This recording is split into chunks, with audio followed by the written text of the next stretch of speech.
Boa tarde a todos. Mais uma vez, reunidos em nome de Deus, em nome de Jesus. Sempre agradecidos pela oportunidade da vida, do lar, da família.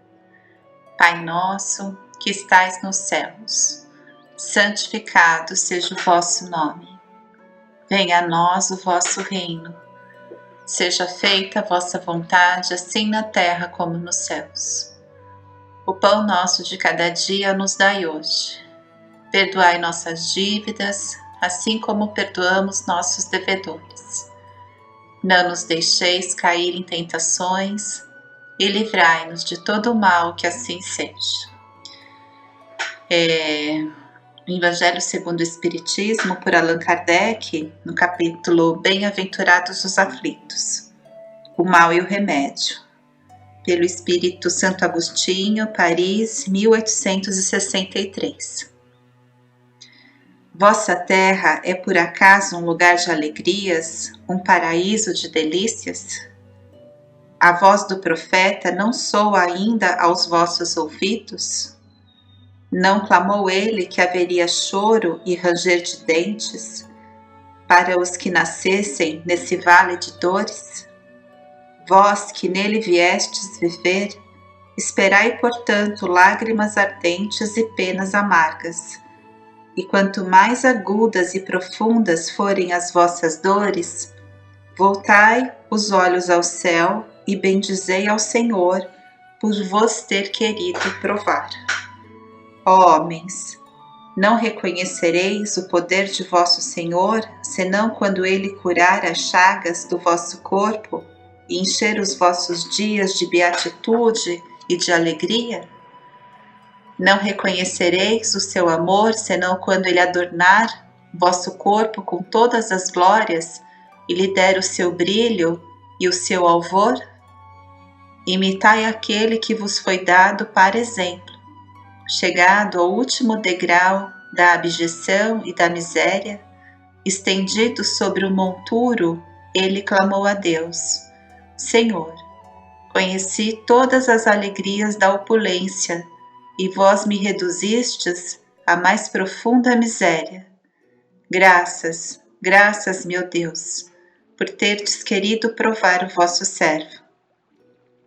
Até quando vossos olhos só alcançarão os horizontes marcados pela morte? Quando, enfim, vossa alma quererá lançar-se além dos limites do túmulo? Mas ainda que tivesseis de sofrer uma vida inteira, que seria isso ao lado da eternidade de glória reservada àquele que houver suportado a prova com fé, amor e resignação? Procurai, pois, a consolação para que os vossos males no futuro, que Deus vos prepara, e a vós, os que mais sofreis, julgar-vos-eis os bem-aventurados da terra. Como desencarnados, quando vagueáveis no espaço, escolhestes a vossa prova, porque vos consideráveis bastante fortes para suportá-la. Por que murmurais agora? Vós que pedistes a fortuna e a glória, o fizestes para sustentar a luta com a tentação e vencê-la. Vós que pedistes para lutar de alma e corpo contra o mal moral e físico, sabíeis que quanto mais dura fosse a prova, mais gloriosa seria a vitória, e que se saísseis triunfantes, mesmo que a vossa carne fosse lançada sobre o monturo, na ocasião da morte, ela deixaria escapar uma alma esplendente e alvura, purificada pelo batismo da expiação e do sofrimento. Que remédios, pois, poderíamos dar aos que foram atingidos por obsessões cruéis e males pungentes? Um só é infalível: a fé, voltar os olhos para o céu. Se no auge dos vossos mais cruéis sofrimentos cantardes em louvor ao Senhor, o anjo da vossa guarda vos mostrará o símbolo da salvação e o lugar que devereis ocupar um dia. A fé é o remédio certo para o sofrimento. Ele aponta sempre os horizontes do infinito ante os quais se esvaem os poucos dias de sombra do presente. Não mais nos pergunteis, portanto, qual o remédio que curará tal úlcera, ou tal chaga, esta tentação ou aquela prova. Lembrai-vos de que aquele que crê se fortalece com o remédio da fé, e aquele que duvida um segundo da sua eficácia é punido, na mesma hora, porque sente imediatamente as angústias pungentes da aflição. O Senhor pôs o seu selo em todos os que creem nele. Cristo vos disse que a fé transporta montanhas. Eu vos digo que aquele que sofre e que tiver a fé como apoio será colocado sobre a sua proteção e não sofrerá mais. Os momentos mais dolorosos serão para ele como as primeiras notas de alegria da eternidade. Sua alma se desprenderá de tal maneira de seu corpo que, enquanto ele se torcer em convulsões, ela pairará nas regiões celestes, cantando com os anjos os hinos de reconhecimento e de glória ao Senhor. Felizes os que sofrem e choram, que suas almas se alegrem, porque serão atendidas por Deus. Muito difícil discorrer sobre essa mensagem tão significativa. As palavras de Santo Agostinho acompanham a lucidez, clareza e despertar profundos para o nosso espírito. Convida-nos à maturidade das ideias concebidas pela doutrina espírita. Tira-nos da condição de crianças ingênuas, melindrosas, para as percepções mais profundas da existência humana. O véu das ilusões se rompe para que assumamos nossas pendências e corrigendas, fortalecidos pela fé, por dias melhores, conforme nossas escolhas, conforme o modo como levamos a vida. Sempre agradecidos por esses companheiros amorosos que trazem a nós o lenitivo, o esclarecimento, com a permissão de Deus e de Jesus. No capítulo anterior do livro Os Mensageiros, a Prece de Ismalha, todos voltaram ao centro para cooperar na oração. Ismalha começou a orar, pedindo em favor dos tutelados do posto de assistência. Acordai-os para a responsabilidade, para a noção dos deveres justos. Quase todos os nossos asilados são vítimas de terríveis pesadelos, por terem olvidado no mundo material os vossos mandamentos de amor e sabedoria. Também nós já dormimos em tempos idos nos postos de socorro da vossa misericórdia. Somos simples devedores ansiosos de resgatar imensos débitos. Sabemos que vossa bondade nunca falha e esperamos confiantes a bênção da vida, de vida e luz. E tivemos também o esclarecimento de Aniceto André, que na prece encontramos a produção avançada de elementos força, mas cada espírito tem uma capacidade diferente para receber. Deus socorre o homem pelo homem e atende a alma pela alma.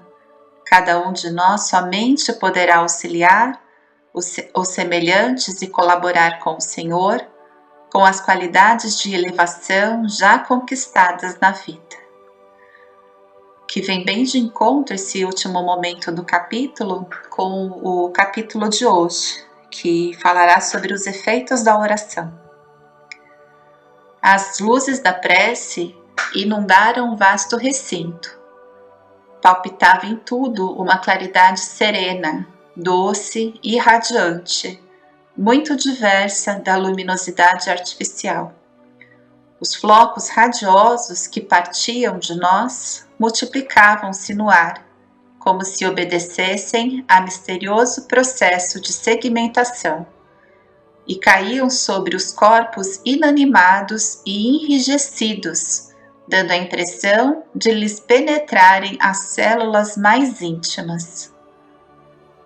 Abandonáramos a atitude de recolhimento destinada à concentração de nossas próprias forças e emissão de energias vibratórias. Nossos corpos, porém, continuavam envolvidos em vasto círculo irradiante. As bolhas luminosas, que são os referidos flocos, caíam incessantemente, mas agora, como se fossem dirigidas por uma vontade inteligente, concentravam-se quase todas sobre as frontes imóveis. Então pude observar. As múmias, porque não posso dar outro nome aos irmãos que dormem, começaram a dar sinais de vida. Alguns daqueles infelizes deixaram escapar gemidos angustiosos. Outros falavam em voz alta, dando conta dos pesadelos que os atormentavam, como sonâmbulos prestes a despertar. Muitos moviam os pés e as mãos como se a se esforçarem por fugir ao sono doloroso. Continuamos silenciosos mais alguns minutos e notei que as luzes se foram apagando gradativamente, ao passo que os cadáveres retomavam a imobilidade anterior. Ismaia declarou terminadas as nossas atividades da oração. Aniceto, percebendo-nos a perplexidade, falou a mim e a Vicente de maneira significativa. Conforme viram, o trabalho da prece é mais importante do que se pode imaginar no círculo dos encarnados. Não há prece sem resposta. E a oração, filha do amor, não é apenas súplica, é comunhão entre o Criador e a criatura, constituindo assim o mais poderoso influxo magnético que conhecemos. Acresce notar, porém, já que comentamos o assunto, que a rogativa maléfica conta igualmente com enorme potencial de influenciação. Toda vez que o espírito se coloca nessa atitude mental, estabelece um laço de correspondência entre ele e o além. Se a oração traduz a atividade no bem divino, venha donde vier, encaminhar-se-á para o além em sentido vertical, buscando as bênçãos da vida superior, cumprindo-nos advertir que os maus respondem aos maus nos planos inferiores, entrelaçando-se mentalmente uns com os outros. É razoável, porém, destacar que toda prece impessoal dirigida às forças supremas do bem, delas recebem resposta imediata, em nome de Deus. Sobre os que oram nessas tarefas benditas, fluem das esferas mais altas os elementos força que vitalizam nosso mundo interior, edificando-nos as esperanças divinas e se exteriorizam em seguida contagiados de nosso magnetismo pessoal no intenso desejo de servir com o Senhor. E continua. Ainda que demoremos nas lágrimas e nas aflições, jamais permaneceremos ao desamparo. Já que iniciam um trabalho de cooperação fraternal, Não esqueçam esta lição. Façamos todos o bem sem qualquer ansiedade. Semeemo-lo sempre em toda a parte, mas não estacionemos na exigência de resultados. O lavrador pode espalhar as sementes à vontade e onde quer que esteja, mas precisa reconhecer que a germinação, o crescimento e o resultado pertencem a Deus. Bom, a ansiedade estraga tudo, né? Não tem como duvidarmos disso. Coloca muitas coisas a perder. Tira-nos do eixo, né? Do equilíbrio, daquilo que realmente devemos fazer. Então, estejamos convictos em reconhecer que o nosso trabalho de espalhar as sementes do bem sempre estará amparado e assistido. Porém, precisamos reconhecer que a germinação, o crescimento e o resultado pertencem a Deus. Conhecer o tempo, a certeza do momento certo para semear e colher os frutos, com muito amor e respeito por nós e pelos outros. É isso, que Jesus nos abençoe, fique em paz e até o nosso próximo encontro.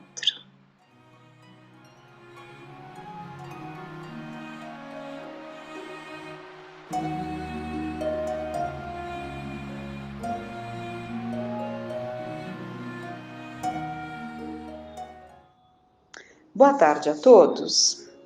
Vamos então dando início, buscando no livro A Gênese, a passagem que Kardec coloca sobre obsessões e possessões. Os maus espíritos pululam ao redor da Terra como consequência da inferioridade moral de seus habitantes. Sua ação malfazeja faz parte dos flagelos com os quais a humanidade se vê a braços aqui embaixo. A obsessão, que é um dos efeitos desta ação, como as moléstias e todas as tribulações da vida, devem, pois, ser consideradas como uma prova ou uma expiação e aceitas como tal.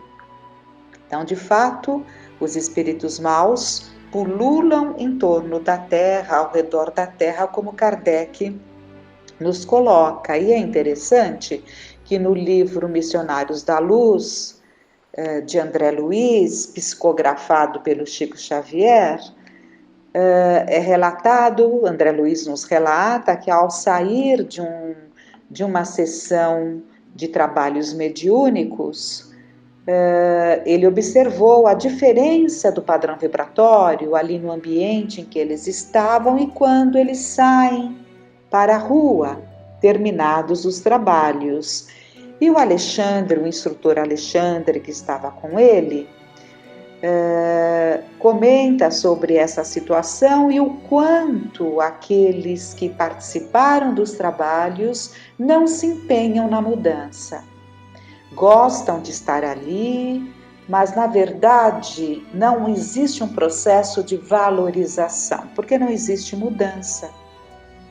Então, Alexandre coloca para o André Luiz, que estava percebendo aquela diferença de padrão vibratório do que ele sentiu lá dentro e o que ele estava observando ali fora. E ele diz: se os nossos irmãos conseguissem de fato estabelecer sobre si mesmos os desejáveis golpes de disciplina, muito ganhariam em força contra a influenciação dos infelizes que os seguem. Lamentavelmente, no entanto, são raros os que mantêm a necessária resolução no terreno da aplicação viva da luz que recebem.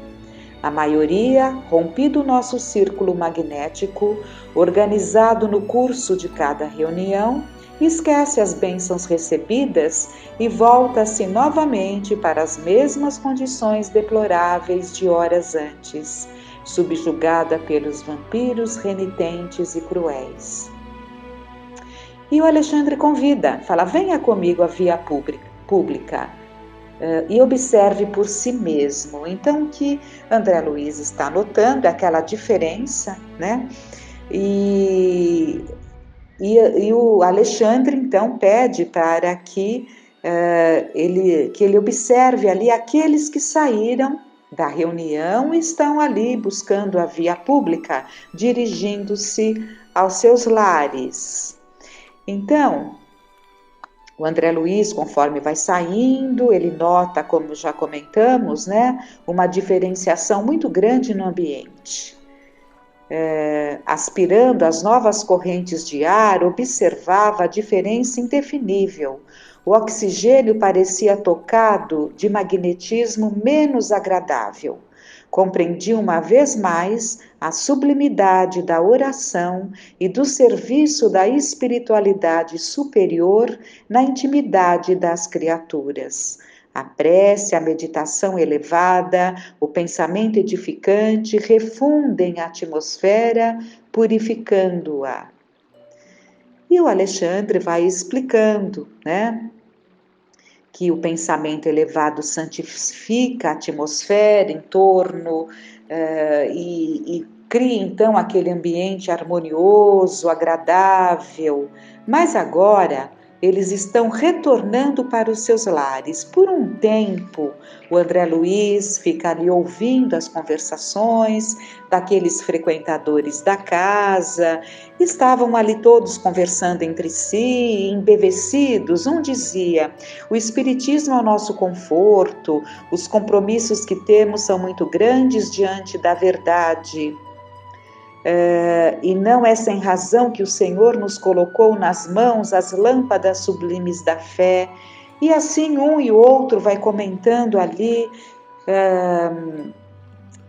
felizes, né, reconfortados pelo que estavam sentindo. Saíram ali daqueles momentos na sessão mediúnica, estavam se sentindo muito reconfortados. Mas o Alexandre, porque o André Luiz ficou assim interessadíssimo nisso e vendo ali aquela mudança muito grande, né? Ele estava admirado, ele fala: reconhecendo os característicos de gratidão e louvor da palestra, expressei sincera admiração, exaltando a fidelidade dos cooperadores da casa. Ele ficou embevecido com a fidelidade daqueles frequentadores, daqueles cooperadores, quando saíram ali, ainda próximos ao centro espírita, mas muito embevecidos, e André Luiz ficou embevecido também, né, de observar ali a gratidão e louvor desses frequentadores. Mas o Alexandre diz a ele: não se impressione, o problema não é de entusiasmo, e sim de esforço persistente.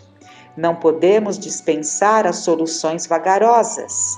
Raros amigos conseguem guardar uniformidade de emoção e idealismo nas edificações espirituais. Vai para 9 anos, com algumas interrupções, que me encontro em concurso ativo nesta casa e mensalmente vejo desfilar aqui as promessas novas e os votos de serviço. Ao primeiro embate com as necessidades reais do trabalho, reduzido o número de companheiros permanece fiel à própria consciência. Nas horas calmas, grandes louvores. Nos momentos difíceis, disfarçadas deserções a pretexto de incompreensão alheia.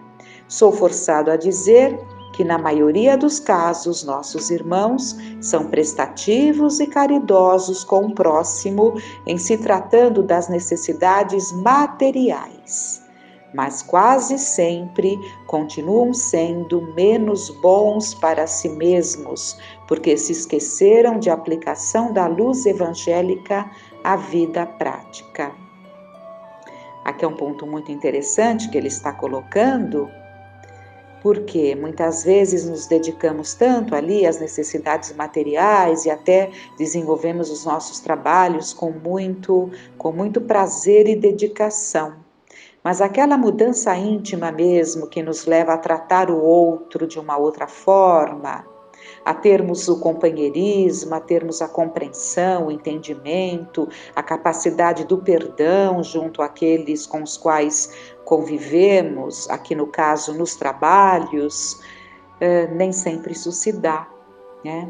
Então, muitas vezes, descuida-se deste lado tão ou mais importante. Prometem excessivamente com as palavras, todavia operam pouco no campo dos sentimentos.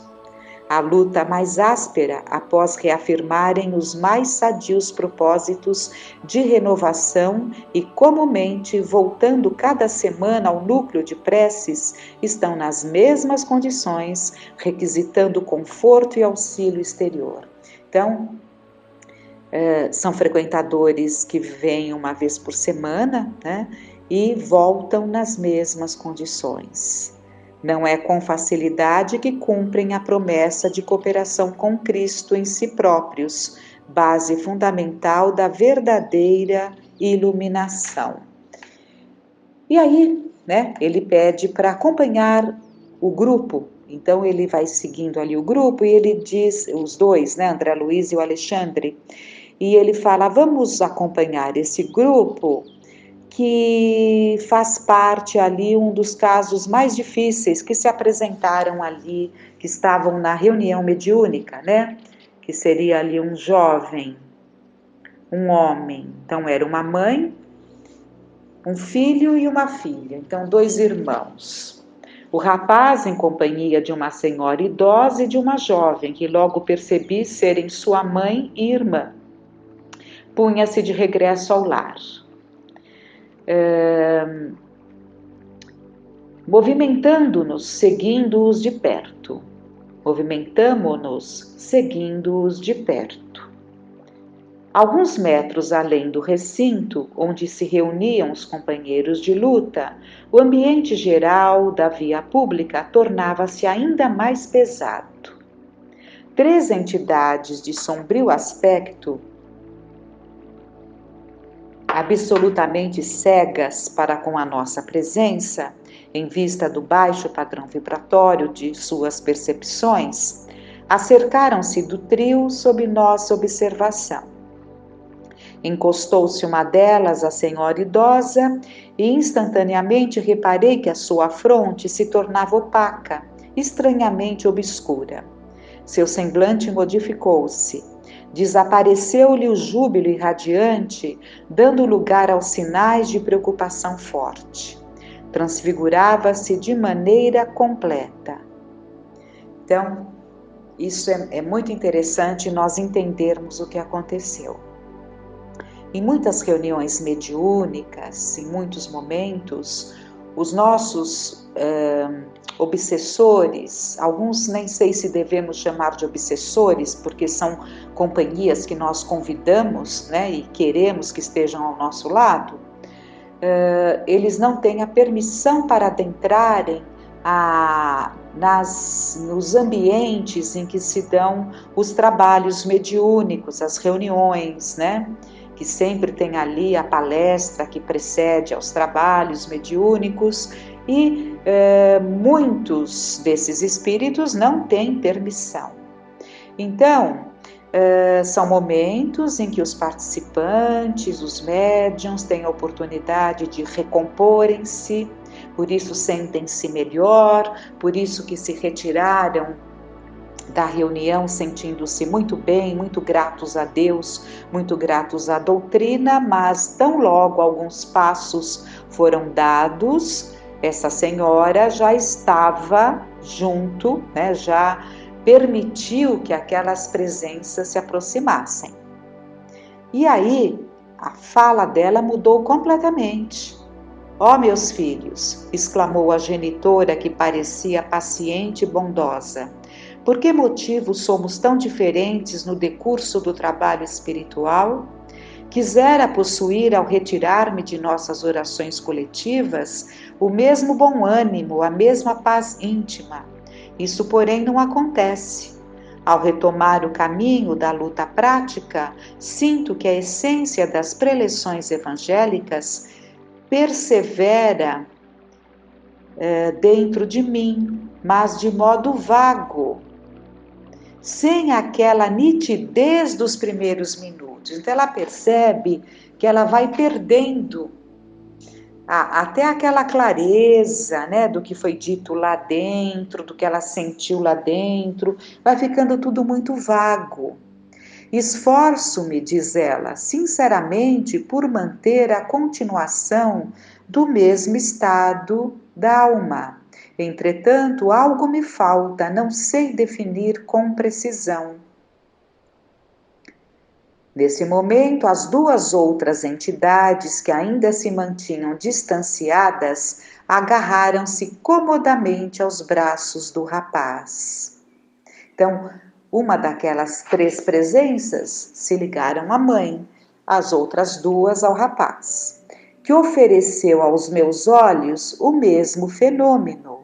Embaciou-se-lhe a claridade mental e 2 rugas de aflição e desalento vincaram-lhe as faces, que perderam aquele halo de alegria luminosa e confiante. Foi então que ele respondeu em voz pausada e triste: é verdade, mamãe, enormes são as nossas imperfeições. Creia que a minha situação é pior. A senhora experimenta ansiedade, amargura, melancolia.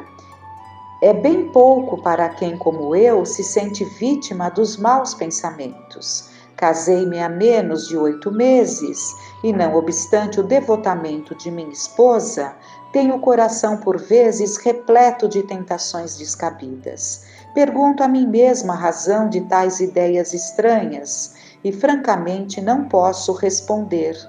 A invencível atração para os ambientes malignos confunde-me o espírito, que sinto inclinado ao bem e à retidão de proceder. Quem sabe, mano, está você sob a influência de entidades menos esclarecidas? Considerou a jovem com boas maneiras. Sim, suspirou o rapaz, por isso mesmo venho tentando o desenvolvimento da mediunidade, a fim de localizar a causa de semelhante situação. Nesse instante, o orientador murmurou desveladamente: ajudemos a este amigo através da conversação. É muito comum os espíritos amorosos nos ajudarem através das conversações que estamos tendo, né? Com a família, com os amigos, com os companheiros, com estranhos, né? Então, sem perda de tempo, colocou a destra na fronte da menina, mantendo-a sob vigoroso influxo magnético e transmitindo-lhe suas ideias generosas. Reparei que aquela mão protetora, ao tocar aos cabelos encaracolados da jovem, expelia luminosas chispas, somente perceptíveis ao meu olhar. A menina, a seu turno, pareceu mais nobre e mais digna em sua expressão quase infantil e respondeu firmemente: nesse caso, concordo em que o desenvolvimento mediúnico deve ser a última solução, porque antes de enfrentar os inimigos, filhos da ignorância, deveríamos armar o coração com a luz do amor e da sabedoria. Se você descobrisse perseguidores invisíveis em torno de suas atividades, como beneficiá-los cristamente sem a necessária preparação espiritual? A reação educativa contra o mal é sempre um dever nosso, mas antes de cogitar de um desenvolvimento psíquico, que seria talvez prematuro, deveremos procurar a elevação de nossas ideias e sentimentos. Não poderíamos contar com uma boa mediunidade sem a consolidação dos nossos bons propósitos. E para sermos úteis nos reinos do Espírito, cabe-nos aprender, em primeiro lugar, a viver espiritualmente, embora estejamos ainda na carne. Então, ela passou toda essa colocação para o irmão, influenciada pelo Alexandre, pelo espírito instrutor, que se aproximou dela, colocou a sua mão direita sobre a sua testa e lhe insuflou essas ideias, lhe intuiu, lhe inspirou essas ideias, né?